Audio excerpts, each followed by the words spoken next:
Are you struggling with roadblocks as a woman in the challenging and constantly changing world of corporate America? If you feel stuck in your career, you may be holding yourself back and may not even realize it. Prepare to be enlightened by the meaningful discussions here at the No Woman Left Behind podcast. Each week, gather the insight you need to break down those walls of limiting beliefs. Unleash your full potential and unlock the leader within. Listen to raw conversations with corporate women as they share inspiring stories with the purpose of obtaining their dream career and living a truly fulfilling life. Here's your host, Rosie Zelinskas.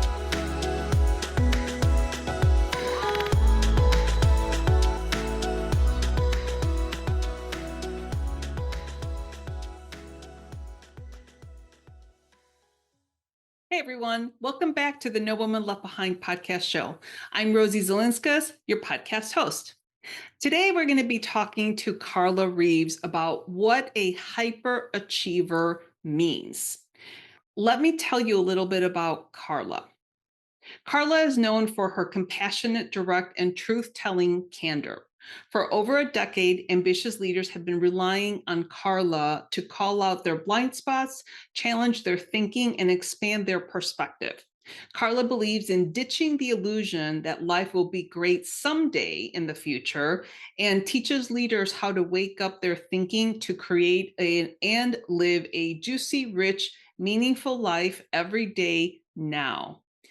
The reason why I wanted to talk to Carla is because so many of us hyperachievers are so focused in our work that we're literally letting life pass by. And I want you to be fulfilled in both your life and your career. And she's also going to give us a great insight on the whole work-life balance thing. We are going to talk a little bit more on, she's going to give us some tips and tricks on how to enhance those relationships and be present. And you know that when you're happy at work, you're happy at home. And then when you're happy at home, you're happy at work. So they go hand in hand. So go ahead and stay tuned for my conversation with Carla. Carla, thank you so much for being on the No Woman Left Behind podcast show. I appreciate you being here.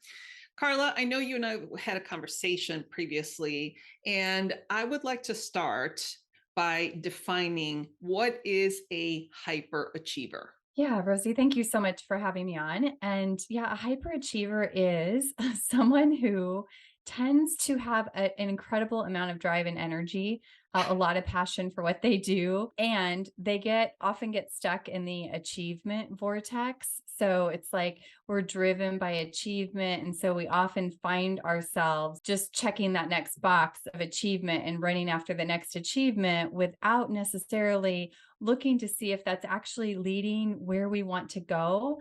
And often we're missing our life along the way and waiting for that someday, right? Gosh, that sounds so familiar.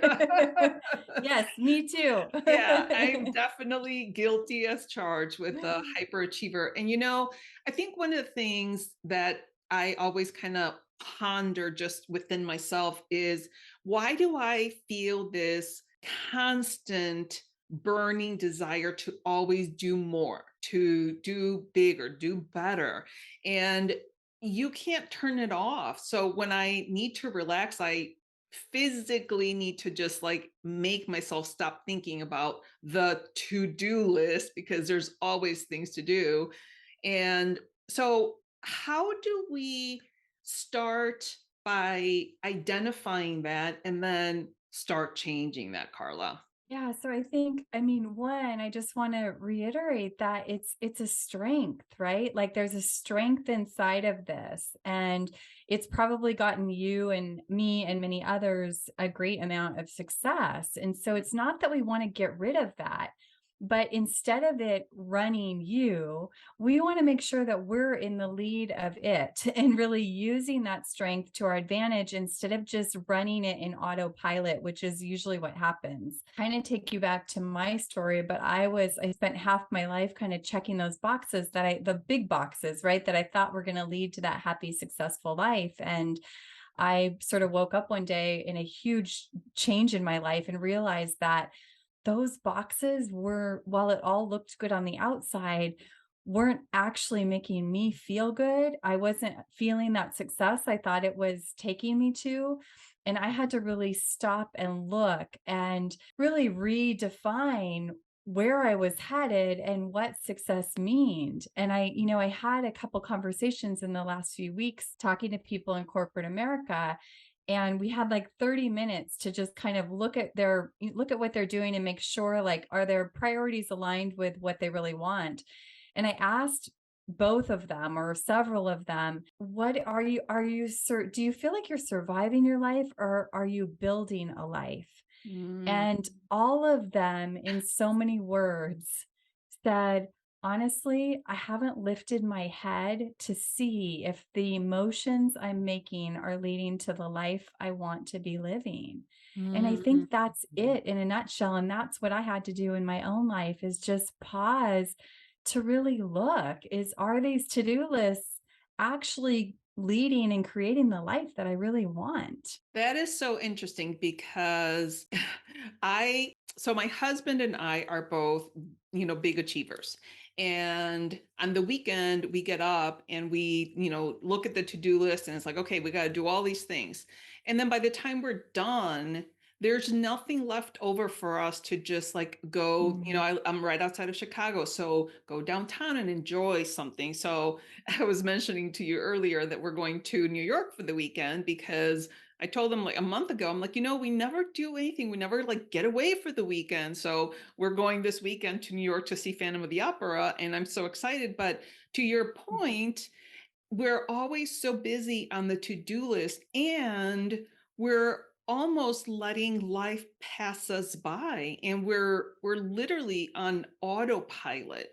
So, what are some things that we can do then to stop being so overwhelmed, to lift our head up and start being present, specifically in our life, in our relationships? Yeah, so I think there's so many things. But I think the first thing, and I think the most impactful thing, is to start to look at what I call your survival model. But it's basically behaviors and ways of thinking that are outdated.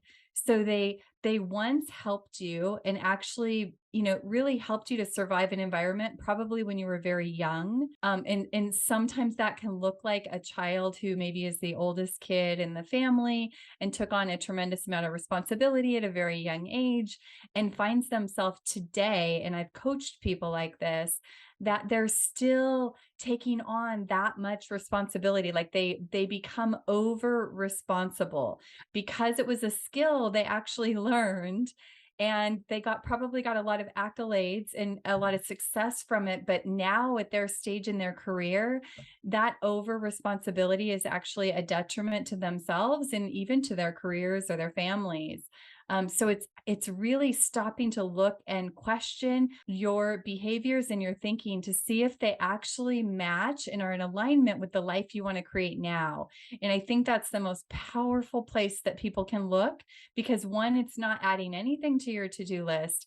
And it's actually addressing the root of the issue, because no matter what you do, or no matter what time management strategies you apply, if you don't address those roots, they will circumvent your best efforts over and over and over again. Mm.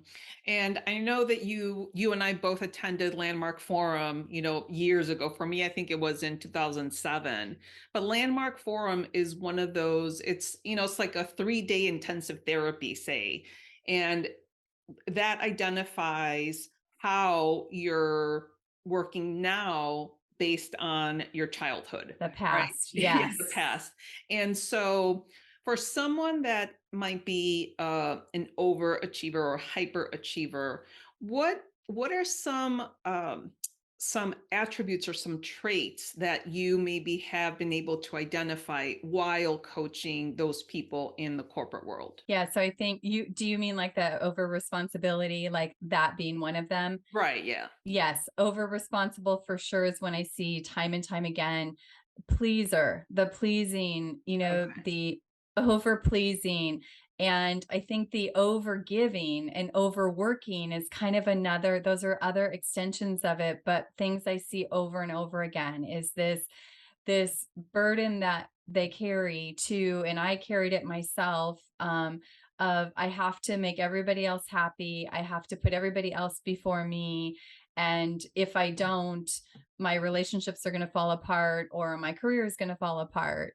And so Mm, it's very emotionally rooted. And that's where, this challenging your own ideas and beliefs and rules that you've created for yourself really comes into play. mm. And sometimes that takes, a coach like yourself or I or somebody else to help you see those, because sometimes they're like blind spots.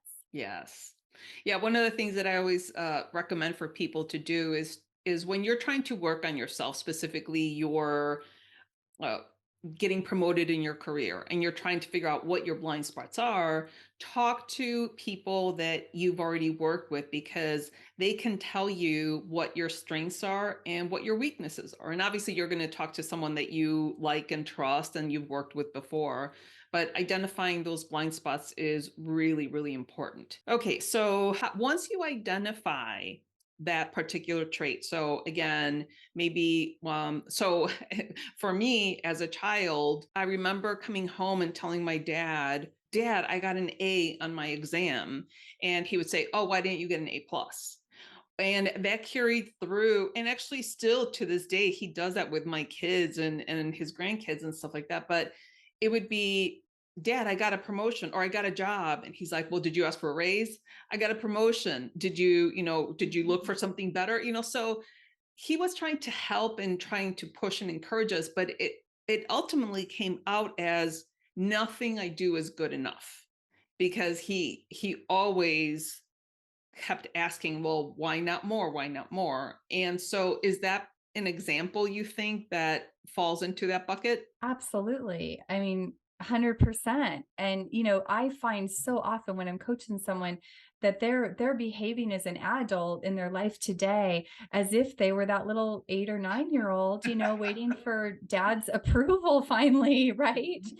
And so those are exactly the behaviors. And for myself, like I always felt like I had this little monster on my shoulder that was just always telling me, like, you need to be working, you need to be working, you need to be working. And I let it drive me for years. And the way I started, kind of putting pause there, interrupting that, was to start to just say, do I? Do I need to be working? And Mhm. then I would really look and discern for myself, is that just that old habitual voice? Or, is there something I'm neglecting that really does need to get done? Or is there not? And I can really just step away at 5 o'clock, because the other voice I had always saying was like, if you get a little bit more done, you're going to feel better. Right. And it's so Yeah. convincing. But I started to realize that was a lie. That is not true. Because if I work into the night after 5 and 6 and 7, and I'm neglecting these other important priorities in my life, I don't feel better. I Mm. really don't. And I've learned as an entrepreneur for so many years that to-do list does not get done. It's continuously growing. Absolutely.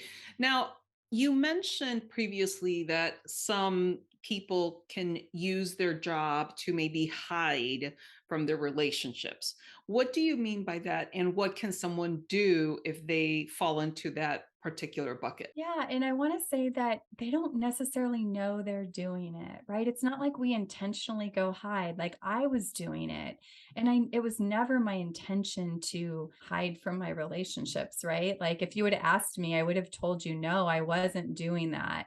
But years ago, I was working with a coach, and I was saying that wanted to create this extraordinary marriage, and he had me track my time, and I came back a call later with my tail between my legs, because when I looked at how I was spending my time, my husband was getting the breadcrumbs of my time at best. And I had to really look at what are the barriers? Why am I doing that? Why am I constantly sucked into my work, even though I say this is a priority in my life? And I think for women, we know how to be successful in business often. We know how to be successful in our work. We know how to measure our success in our work. We know, like, there's a lot of knowing there. And when it comes to our more intimate life, sometimes we don't have as much control over there and it feels uncomfortable.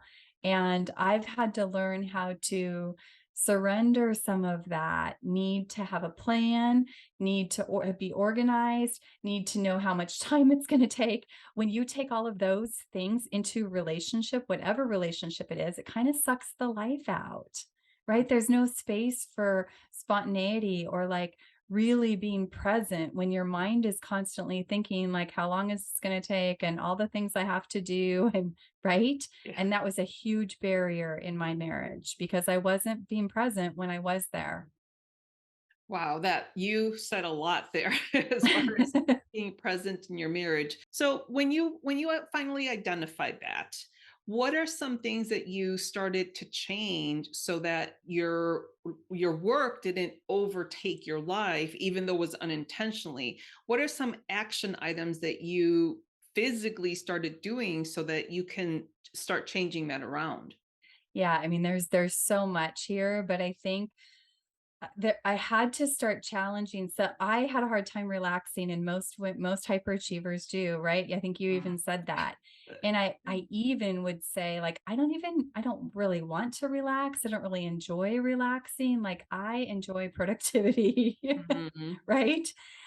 And but I knew something was off, and I knew something wasn't right. And I had to almost like force myself to create pockets in my day of relaxation because I knew intellectually that that's what I needed. I was too wound up all the time, kind of living life on the edge of my seat and a little tense in my tummy, and I knew something had to change. And so I had to initially kind of force myself to do it, knowing that and telling myself that this is productive and that this space away and rest for my brain is only going to fuel my work, my business, and the rest of my life. And so I had to force myself. And then I started to reap the rewards and started to actually realize that I do enjoy it. And I come back to my work with far more creativity and inspiration and presence to be with my clients, right? Mhm. Too. Yeah. And I have heard that. When people say, oh, I want to work till 8, 9 o'clock at night because you're quote unquote being more productive.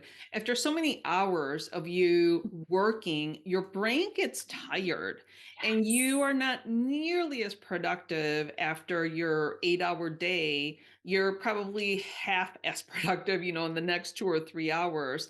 So taking that time to really just first of all, exercise, things like meditation and sleep are huge things. And I'm guilty of like, oh, I'm just going to work late into the night. And then I end up, with 5 hours of sleep. And then I'm exhausted the next day. I'm like, why did I stay up so late working? Yes. So I'm Well, sure you've done some of that too. 100%. And so one thing you said is that period of time where that period of day where you find yourself kind of like busy but not accomplishing or being effective. Like I would notice that at like 2 or 3 in the afternoon, I'd be doing stuff on my computer, but I wasn't really doing anything or accomplishing anything because I'd reached that point of like brain exhaustion. And Hmm. so that's a really good pocket of time to just go step outside, take a tiny little walk, go in your garden, like whatever. It doesn't have to be big. And I think that's really the message is you can start to do like make some simple changes in your life in tiny little pockets that over time start to ripple. And now I may work at night and I may not work during the day because I set my own schedule. So I have flexibility there. I still love to work a lot, but I work now with much like a higher quality of energy than Hmm. I did because I'm investing my energy and my productivity in all areas of my life instead of just one. Got it. Okay. Now, another thing that we talked about is being able to clean up your life from the inside out. So, is that something that we've been talking about, or how is that different?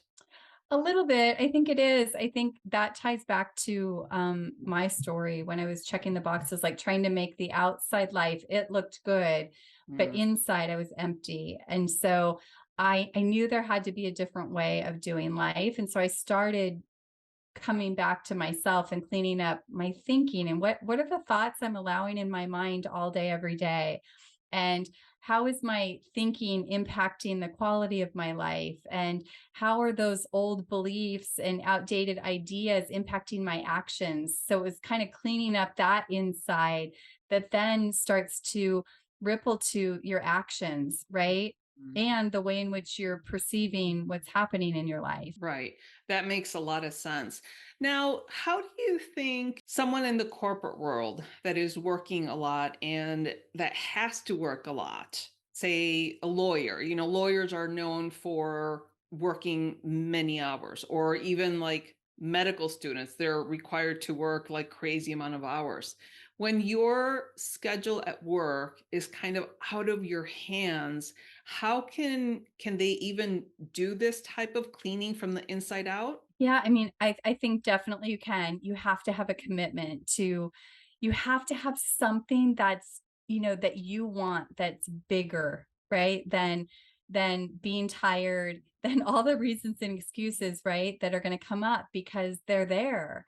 And so for me, it's always been like I had some mission that led me to do that inner work, some mission that I was on, whether it was to figure out how to be a happy mom or to have a great marriage or to work differently. Like I've really been working on working differently in a different state of mind and physical being. So I'm not so stressed all the time. Mm, So I mhm. think there has to be a desire. But if there's a desire, I think absolutely. And I think that it can happen in small pockets, like we're talking about, of time. Like if you start to just look at your day, I know for I've been doing a little bit of work inside of a company, and one of the leaders got on one of the calls and he said, like, the company is not going to set these boundaries for you. Like, you have to be willing to set them yourself. Yes. And I think that's really, really key, is like, where is your health and your well-being on the priority list? Because the company isn't going to establish that for you. And it doesn't have to it can look like, not checking your email for the first 30 minutes of your day and just centering yourself and doing a little movement, like you said, an exercise or meditation, actually stepping away from your desk at lunch. Like you are not required to sit there through lunch, and your mind may be telling you that you have to, but you have to challenge that. And then what time are you stepping away at night? And when you do, are you actually setting work down? Are you taking that with you? So then you're not present with your family and then you feel guilty for that. And it just ripples, right? Right. Yes, absolutely. And I actually have a standing desk now, which is one of the things that I make sure, because sometimes I'm like, oh my gosh, I've been sitting for so long. Oh, like my desk. So now I have an alarm at like 2 o'clock Yes. every day. I stand for at least an hour, sometimes longer. But I mean, they say sitting is the new smoking. Sitting is just so bad for you to be Wow. there like for so many hours. So it's really important to have that, like you said, go outside, take a lap around the yard, or whatever, because movement is just that important. Well, and I love that you said the alarm on your phone. Like that's a great little strategy, right? And something else that I think is just really poignant is my clients journal with me online. So journaling is a tool we've talked about, but that's a really great tool. But I have a few clients who they get a worksheet and it asks the question, like, at the end of the day, like what were the highlights of your day? And these are very productive, high achieving women. And I will tell you that work items never show up on that list. It's like Mhm. it was a moment when I was snuggling with my child on the couch, or I was laughing in the kitchen with my husband, or I was playing cards. Like it's always these simple little things. And if we can just make more time for those simple little things, like add those to your to do list. Hmm. Put them on your to-do list so that they become part of your productivity because they are productive. They're some of the most productive things we can be doing. Absolutely. And I know some people have like a morning routine, an evening routine, that kind of thing. So you can just incorporate it. Now, as far as creating deep, rich, and fulfilling lives, I know we've already been talking about some of that, but what are some changes that you've seen in your clients create so that they are able to create that, fulfilling life? Yeah, it's a good question. So I had a client a number of years ago. She actually has kind of tells her story on my podcast. So I know she's okay telling the story. But when I met her, she came into coaching and she said, just help me get to retirement. And retirement was like 2 years away. And I told her, like, I'm not okay with that because if I just help you survive till retirement, in her mind, it's like, then I'll be able to relax and actually put my priorities as number one. Because at the time, she wasn't spending the time in her relationship that she wanted, or with her elderly mom, or with her teenage son. And she was head of HR, running a huge department, responsible for lots of things, and really wanted to leave a legacy. And she didn't feel like she could do both. And so I told her, I said, if you don't break these cycles right where you are, you won't know how to do it when you retire.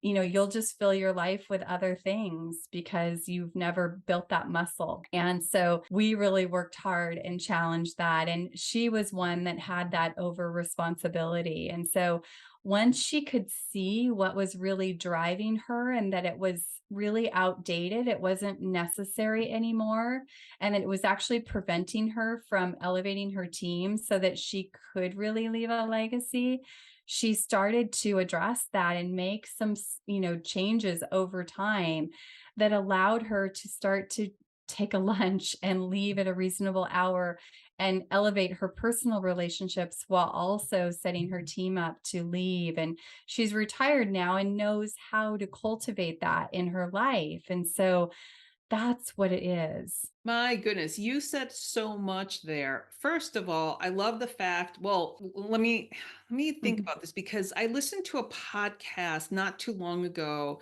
about the challenges that people have when they transition from the work life to the retirement life. So I love the fact that you said to her that you were not okay with her just surviving for the next 2 years, because you're absolutely right. Once she got to the retirement, she wouldn't know how to do it. So the moral of the story is, don't just put up with it, don't just survive, kind of go back to being present and making those little changes that we've been talking about all along so that you can enjoy your life today. Now, yes. Now. Because I mean, we've all heard it, wherever you go, there you are. So when you go to retirement, you're still going to be doing all the crazy making. And so address it now. And I think the fear for her was that if I do this, I'm going to be less effective at work. I'm going to be less effective leader. My legacy isn't going to be as good.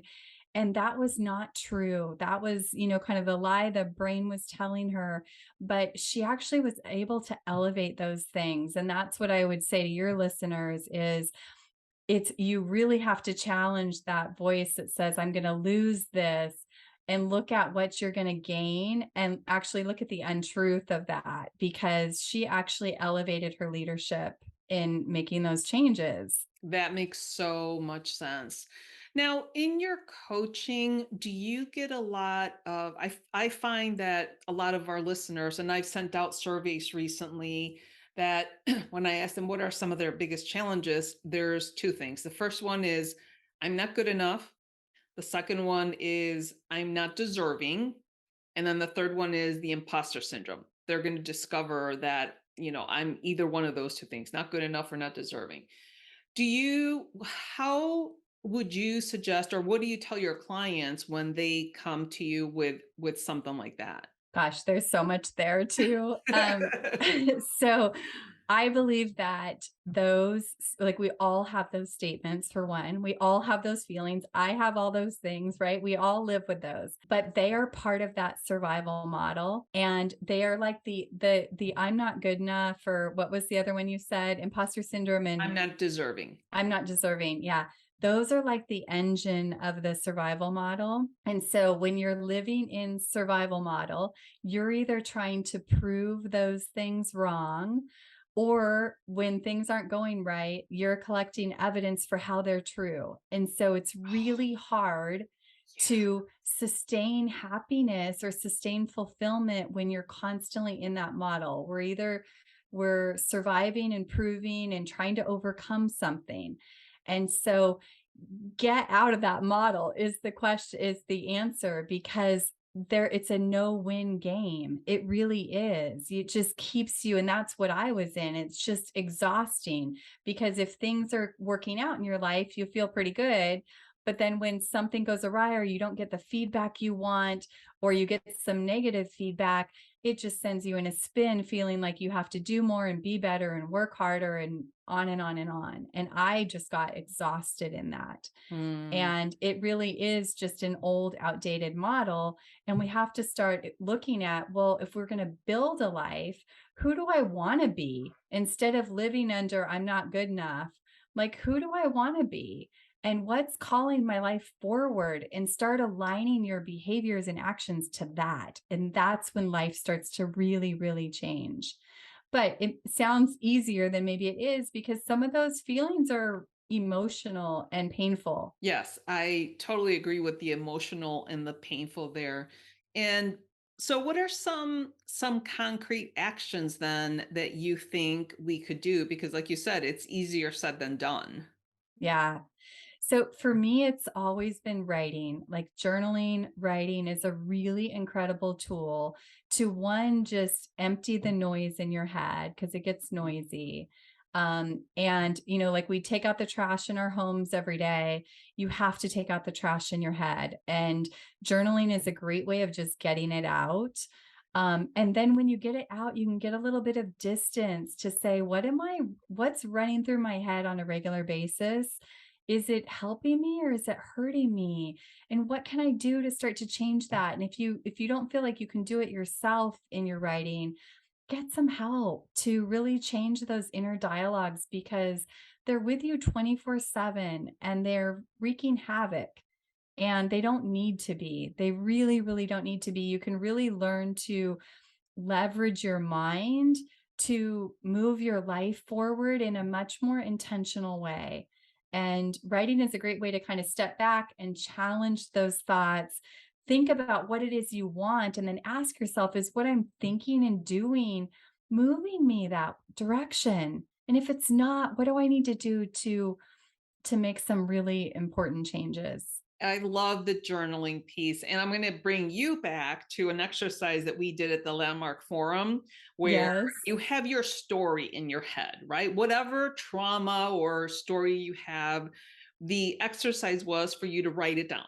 So I think they gave us like 30 minutes to write down your story. And everybody's like, there's, I don't know, like 80 people in the room, and everybody's writing, writing, writing. And then at the end of the writing, you pair up with someone and you start reading your story to them. And at first, everybody's like mad, intense, whatever. And then you read it over and over and over again until that story loses its power. And then at the end of the next 30 minutes, people are laughing and going, oh my gosh, I can't believe I've been so mad about the story. And then you let it go.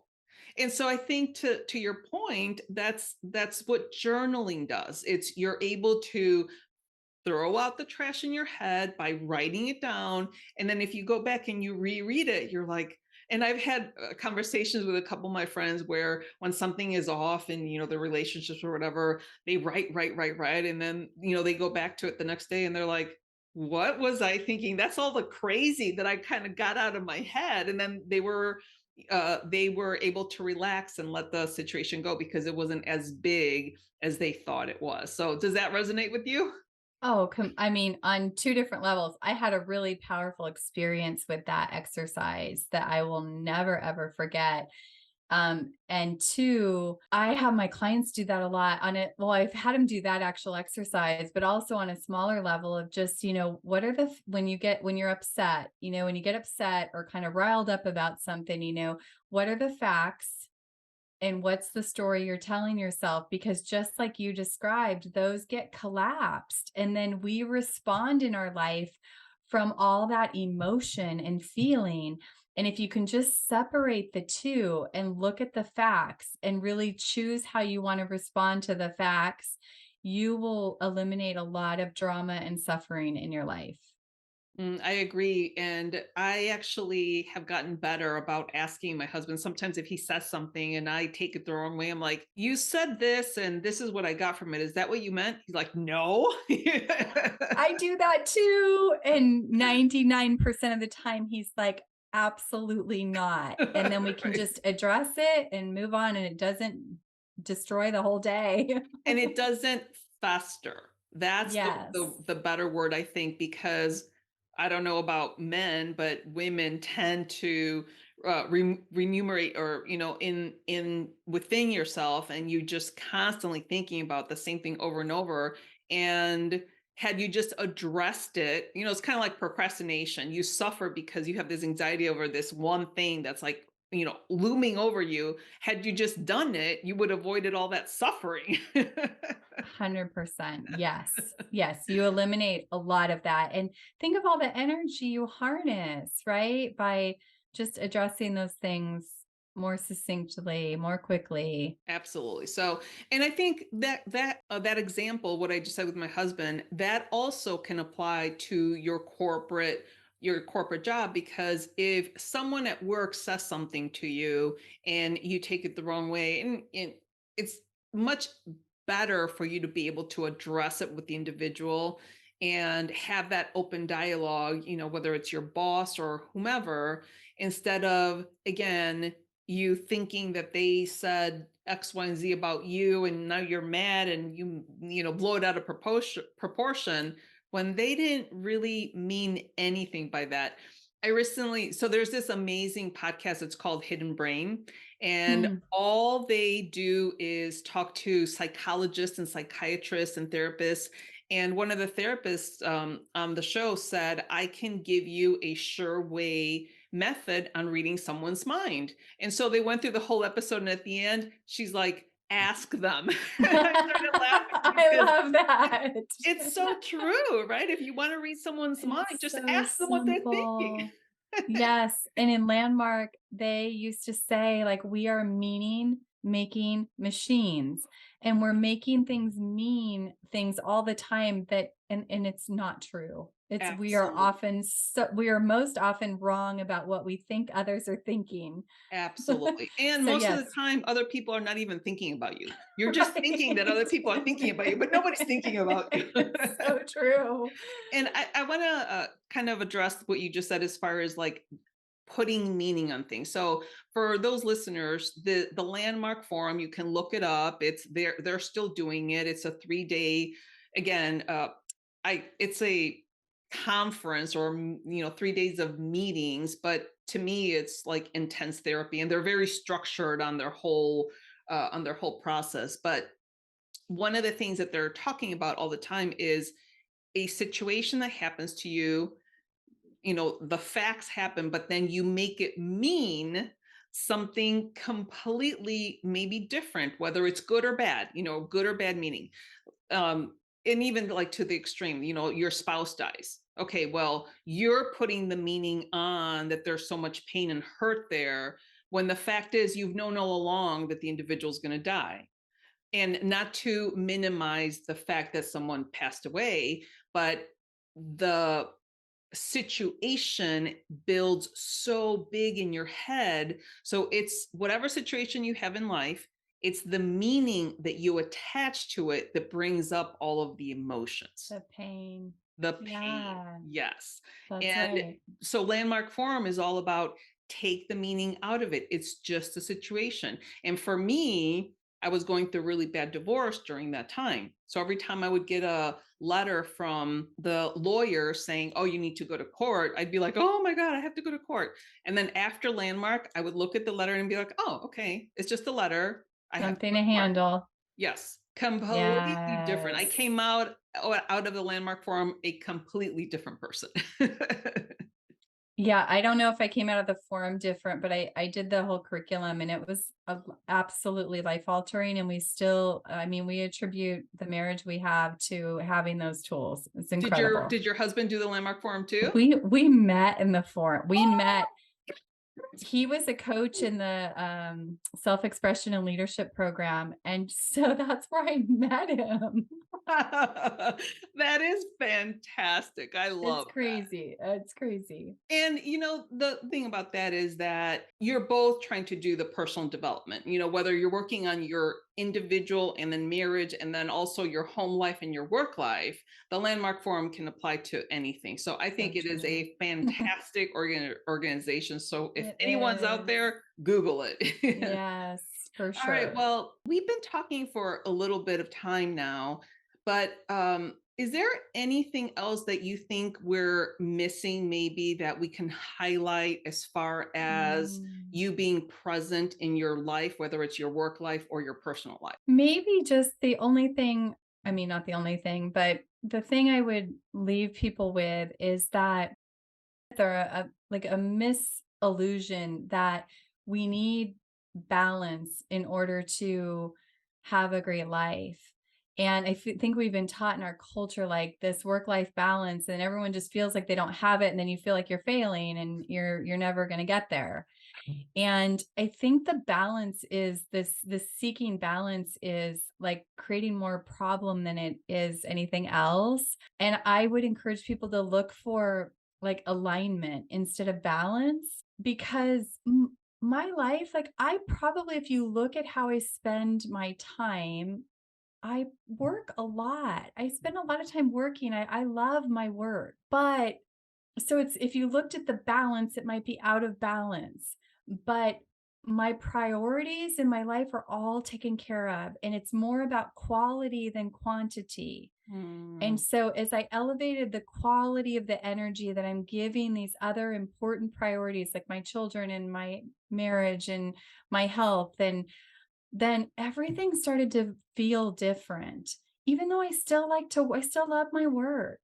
And so I don't think you need balance. I don't think everything needs to be perfectly balanced, because it never is. And certain seasons of our life require more of us in different areas. But if you feel like the quality of your energy is being distributed to these other priorities, you can feel good even in a state of really busy work, and you can feel like you're not neglecting these other parts. Gosh, Carla, I could not agree with you more. And I think that's a really enlightenment, concept, because you're right. Everybody at work, everybody's like, "Oh, I don't have work-life balance." So if we swap out that balance with alignment, I think it's spot on. And you're right.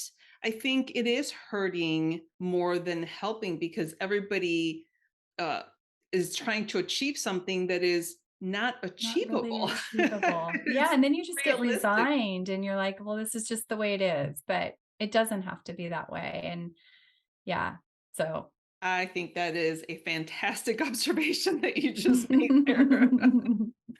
All right, Carla. Well, again, we've been talking for a bit. So, could you give us maybe two tips? And I know you've already given us a lot, but I like to leave listeners with two more concrete tips on how they can apply the conversation to either their work Mhm. life or their home life in this situation. Yeah, so I think I'll give two. One is one we've already talked about, which is the journaling, but I'm just going to reinforce it because I think for hyperachievers and active minds, journaling is just a great way to slow down your mind.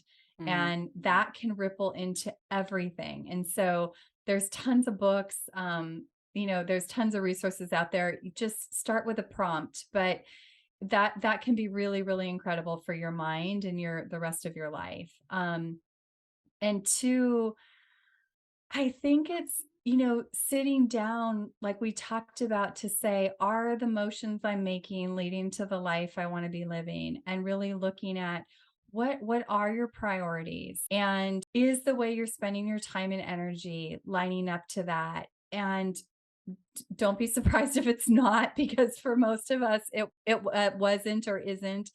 And but what's one small thing in your day that you could start to adjust, whether it's that 2 o'clock spinning your wheels hour where you just get up and go take a walk, or you know creating a no agenda moment where you go sit with your husband or your spouse or your child, and you just set down the agenda and just be present to your what you see, what you feel, what you hear.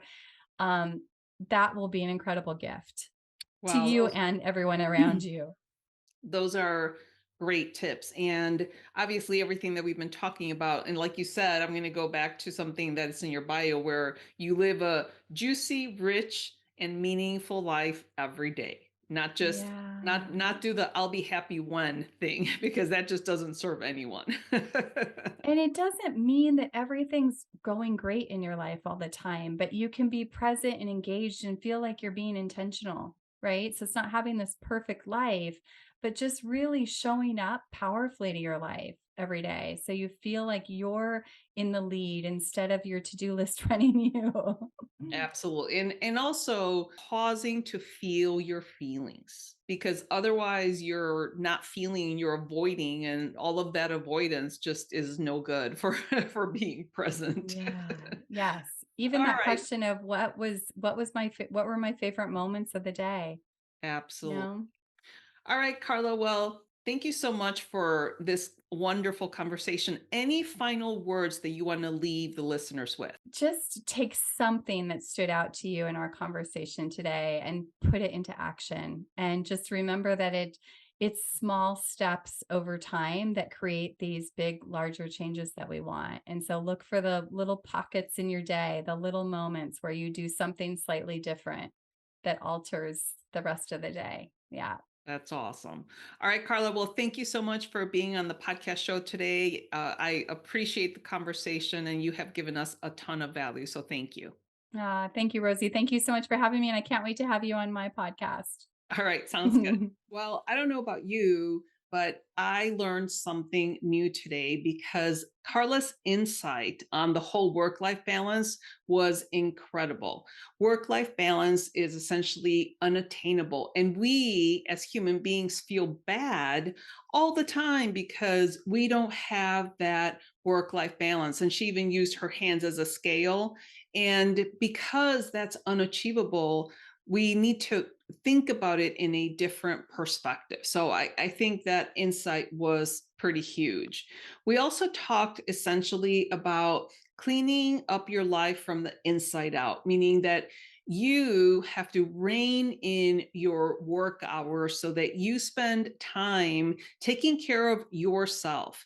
And when you take care of yourself, then you are open to have authentic relationships with your loved ones and be present at the same time. So I think that is essential in our lives so that we are happy and fulfilled in both our career and our personal relationships. Now, Carla gave us she gave us two great tips. The first tip is journaling. She said, when you journal, it kind of slows down your brain and it pretty much has a ripple effect on everything. So it's like emptying your trash can. There's so much stuff in your head that when you journal, you get all that stuff out of your head and you're able to just decompress a little bit. That's the way I look at journaling because I journal all the time. And when you journal and you like get out that, kind of craziness in there, then it's almost like a release. So I think, journaling is fantastic. Tip number two, she asked, are the motions you are making leading to a life you want to be living? And look at what your priorities are. Obviously, if you're working 10, 12 hours a day, that's not healthy for you, and it's certainly not healthy for your relationship. So should you be working 10 to 12 hours a day? Probably not. And I'm almost positive that most employers are not going to be requiring you to work 10 to 12 hours a day. So just look at your priorities. Where are you spending your time? And when you put both of those tips together, they really make a difference in your life, and you can apply those to your life right now. All of Carla's information is going to be on the episode blog. You can go onto the blog to find her LinkedIn and her Instagram, as well as her website. And I think the last thing to do is just to remind you to be brave, be bold, and take action. Thank you for listening to this episode. Let these stories of self-encouragement and professional development serve as a guide in navigating through corporate America in the most practical and fulfilling way possible. Do not forget to subscribe to the show at nowomanleftbehind.com for more content like this. Leave a rating and share it with your friends, because we want to make sure that no woman is left behind. Until I see you next time, remember to be brave, be bold, and take action.